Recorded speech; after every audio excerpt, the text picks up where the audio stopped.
देवर्षि नारद ने, भोले बाबा तो उस समय थे नहीं, अपनी शिष्या जगत जननी मां पार्वती को मिले। पार्वती से पूछा कि आपके भोलेनाथ कहाँ गए हैं? मैया ने खुश होकर के कहा किसी भक्त का कल्याण करने के लिए कहीं गए होंगे। तो बोले आपको बता के नहीं गए, आपको बताते नहीं कहाँ जा रहे हैं। तो देवी जी को लगा अरे कोई काम से गए होंगे, जनरल बात है, सामान्य बात है, तो बताने की क्या जरूरत पड़ी है। तो देवर्षि नारद ने कहा आपको नहीं पता, आजकल भोलेनाथ आपसे बहुत इधर उधर छुपाते हैं, बहुत इधर उधर करते हैं, आपको कुछ पता नहीं चलता। भैया ने कहा नहीं, मेरे स्वामी मुझसे तो कुछ छुपा ही नहीं सकते, आज तक कुछ नहीं छुपाया। भोले बाबा ने मुस्कुरा के कहा अरे देवी आपको पता नहीं, एक नहीं कई बात छुपा के रखा। तो मैंने कहा आप बताओ कौन सी बात छुपा के मुझसे को नहीं बताया भोलेनाथ ने।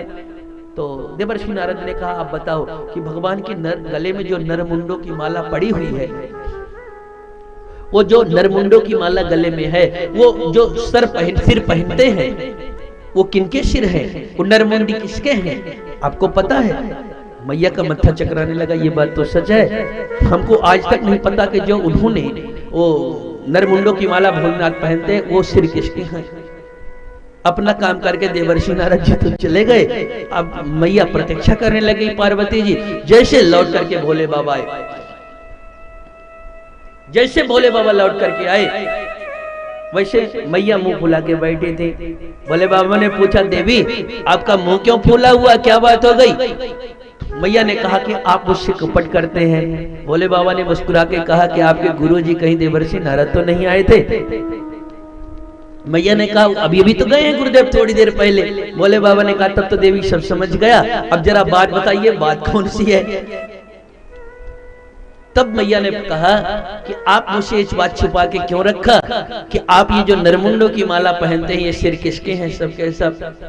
भोले बाबा ने हंस के कहा देवी अब आपसे क्या छुपाना, इसमें बताने जैसे कोई बात ही नहीं थी। हे देवी हम आपको इतना प्रेम करते हैं, इतना मुझसे प्रेम मुझको आपसे है कि जब जब आप मेरी धर्म पत्नी के रूप में रहती हैं और लीला के कारण अपने शरीर का परित्याग करती, तन का परित्याग करती हैं, हम आपको इतना प्रेम करते हैं कि आपके मोह में प्रेम में वो सभी मुंडों की माला हम आपका ही सिर सब लटका करके अपने सर पर धारण किए रहते हैं। अब तो मैया का और मत्था चकराया। इसका मतलब है कि मैं कई बार जन्मती हूँ, मर जाती हूँ और आप जैसे वैसे वैसे बने रहते हो, इसका कारण क्या है? तब भोले बाबा ने कहा देवी हमने अमर कथा का पान करके रखा हुआ है, इसलिए मेरी मृत्यु कभी नहीं होती है और आप बार बार इसीलिए जन्म लेती हैं और बार बार मर जाती हैं। तो मैया ने कहा तो फिर भोले बाबा वो अमर कथा का पान हमको भी कराइए, हम भी नहीं मरना चाहते हैं, आपके साथ हमेशा रहना चाहते हैं। उनकी बात सुनकर के भगवान भोलेनाथ ने एव मस्त कहा नित्यावसाने नटराज राजो ननाद ढक्काम नौ पंचवारम उद्धार तुकाम हसन का सिद्धा नेतमर से शिव सूत्र जालम, नेतमर से शिव सूत्र जालम। सभी प्राणियों को दूर भगाने के लिए नटराज राज भगवान भोलेनाथ ने डमरू का निनाद किया। सभी प्राणी जितने थे सब दूर दूर तक भाग गए। वट वृक्ष के नीचे भोलेनाथ मां पार्वती को पावन कथा सुनाना प्रारंभ किया। जैसे अमर कथा सुनाना शुरू किया उसमें एक मरा हुआ मृत प्राय अंडा पड़ा हुआ था तोते का। जैसे अमर कथा प्रारंभ हुई उस अंडे मृत प्राय अंडे में भी प्राण आ गया और उसमें से सुखदेव स्वामी प्रकट हो गए। दशम स्कंद की कथा पहुंचते पहुंचते मां पार्वती को निद्रा आ गई और मां पार्वती तो सो गई। तोते के पास एक विशेष गुण यह होता है, सुख का एक गुण यह है कि आप कुछ भी याद करवाएं तो याद करके आपकी भाषा बोलने लगता है, वाणी बोलने लगता है। और दूसरी बात यह है कि सुखम सुष्टमितम भक्ति, तोता मीठा भी बहुत बोलता है। तो मां पार्वती तो सो गई और वो सुखदेव स्वामी जी हुंकारी भरने लगे। भोले बाबा आंख बंद करके कथा सुनाते रहे। 12 पर्यंत जैसे कथा सुनाया। कथा सुनाने के बाद में देवी इस तरह मैंने आपको अमर कथा सुना दिया, अब आप अमर हो चुकी है। मां पार्वती ने कहा प्रभु जब भगवान जन्म लेकर के कंस को मार दिए उसके बाद क्या हुआ? तो बोले बाबा ने कहा देवी हमने तो सारी कथा आपको सुना दिया। माँ ने कहा मैं तो सो गई थी, मुझको तो पता नहीं। तब भगवान भोलेनाथ ने कहा फिर ये हुंकारी कौन भर रहा था बीच में? तो भगवान ने जैसे दृष्टि डाला तो बट वृक्ष पर एक डाल पर श्री सुखदेव स्वामी विराजमान थे। भगवान भोलेनाथ को इतना क्रोध आया कि सुखदेव ने मेरी अमर कथा को सुन लिया, ऐसा सोच करके मारने के लिए त्रिशूल उठा करके दौड़े। सुखदेव स्वामी भागे चले जा रहे हैं, आगे आगे सुखदेव स्वामी भाग रहे हैं और पीछे पीछे भोलेनाथ दौड़ रहे हैं। एक कुएं में वेदव्यास भगवान की धर्म पत्नी अरणी देवी वो जल भर रही थी और जो भाई लेकर के जैसे मुंह को खोला, सुखदेव स्वामी शीघ्रता के साथ में अरणी माँ के गर्भ में प्रवेश कर गए। भोले बाबा त्रिशूल लेकर के खड़े हैं। उन्होंने कहा देवी सुखदेव को बाहर निकालो, हमको इसका वध करना है। अरणी देवी ने हाथ जोड़ करके कहा हे महादेव, जो मेरे गर्भ में आ गया वह तो मेरा पुत्र हो गया, मेरा बेटा हो गया। अब कोई माँ कैसे अपने बेटे को मारने के लिए दे सकती है? कितनी भी गिरी माँ क्यों ना हो, वह अपने बेटे का वध तो नहीं करवा सकती, और आप वध करने के लिए उद्यत है, मैं कैसे दे सकती हूँ? पर जिद करके भगवान भोलेनाथ खड़े थे। तब तक में वेदव्यास भगवान आ गए। भूत बाबा भोलेनाथ को प्रणाम करके पूछा प्रभु क्या बात है, क्या बात है? तो श्री भोलेनाथ ने कहा हे वेदव्यास जी, आपके धर्मपत्नी के गर्भ में मेरा शत्रु सुखदेव प्रवेश कर गया है, उसको अपनी पत्नी को कहिए गर्भ से बाहर निकाले। वेदव्यास भगवान ने पूछा आप क्यों मारना चाहते हैं सुखदेव को? भोलेनाथ ने कहा इसने अमर कथा का पान कर लिया है।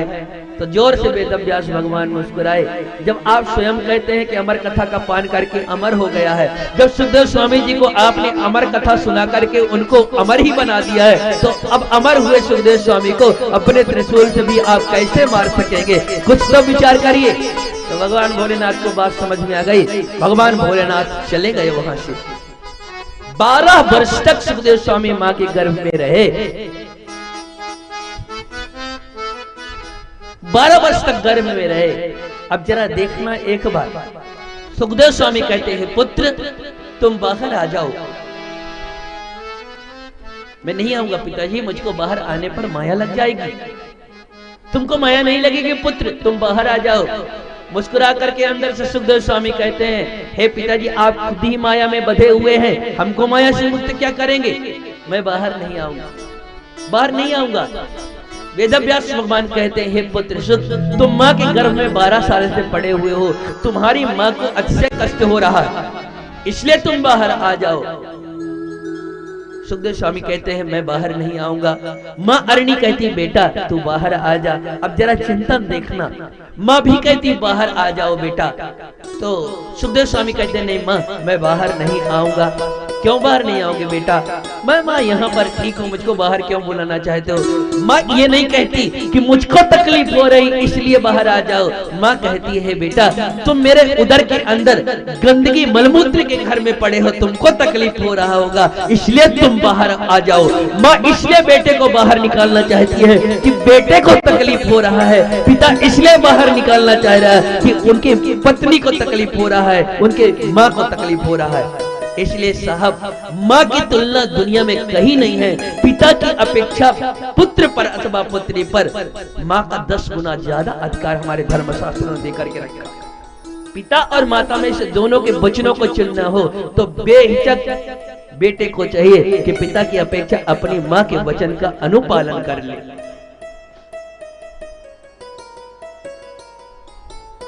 जब नहीं बाहर आ रहे थे सुखदेव स्वामी तो स्वयं नारायण भगवान आए वेदव्यास भगवान के कहने पर, और स्वयं कन्हैया ने कहा सुखदेव स्वामी आप बाहर आ जाओ, मैं वचन देता हूं कि आपको कोई माया नहीं पकड़ेगी।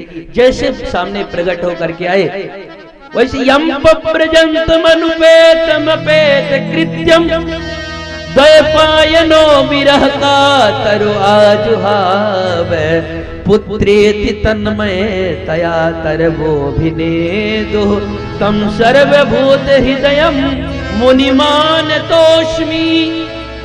आगे आगे सुखदेव स्वामी भाग रहे हैं, पीछे पीछे हा पुत्र रट लगाए हुए स्वयं वेदव्यास भगवान चले जा रहे थे।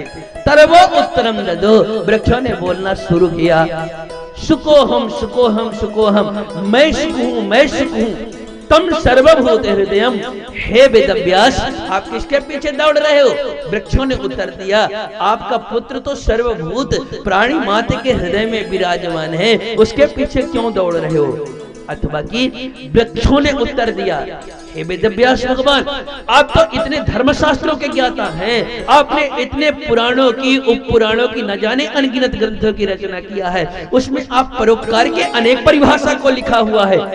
आपका एक पुत्र लोक कल्याण के लिए जा रहा है, तो उसके पीछे आप इतने व्याकुल होकर के भाग रहे हैं। आप मुझको जरा एक बार देख लीजिए, वर्ष में न जाने मेरे पुत्र रूप हजारों हजारों फल मुझ में आते हैं, और दुनिया वाले लोग मांग के नहीं ले जाते, उस पर पत्थर मार करके तोड़ करके ले जाते हैं, पर हजारों पुत्रों को लोक कल्याण के लिए मैं कुर्बान करते रहते हैं हम लोग। कभी किसी को शिकायत नहीं करते कि पत्थर मार के क्यों ले जाते हो, क्योंकि उसमें परोपकार छिपा होता है। और आपका एक पुत्र लोक कल्याण के लिए जा रहा है, तो आप व्याकुल होकर के इतना दौड़ रहे हो।